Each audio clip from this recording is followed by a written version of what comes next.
Zdravím vás pri sledovaní tohto videa. V tomto videu si ukážeme takú jednoduchú diagnostiku Sony televízora. Je to televízor 32 palcový s externým napájaním, čiže nejakým trafkom. Sekundička, otvorím si kryt. Dobre, dáme si to niekde bokom.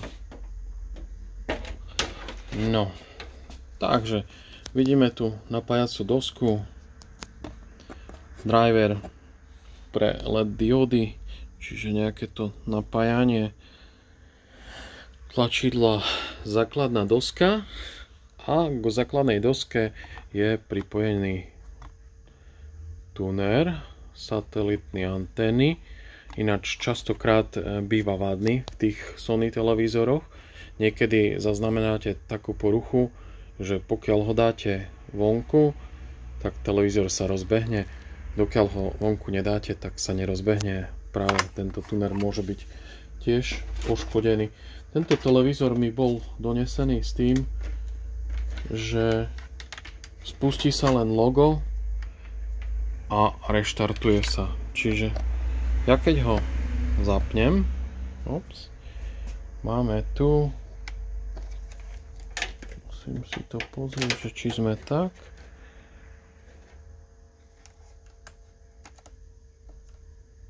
Dobre, zapol som si ho tlačidlom, zapnem si ho, čiže už niečo bude. Sony logo bude blikať, no uvidíte miesto blikania mňa. Dobre, Sony logo bude blikať a teraz čo sa stane?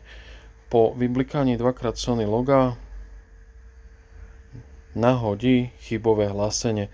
Toto chybové hlásenie vysvetľujem mechanikom, že je skoro v každom televízore, takže to chybové hlásenie si treba poriadne všímať.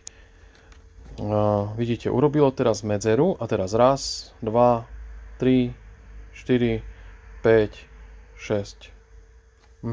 Čiže 6 krát bliknutie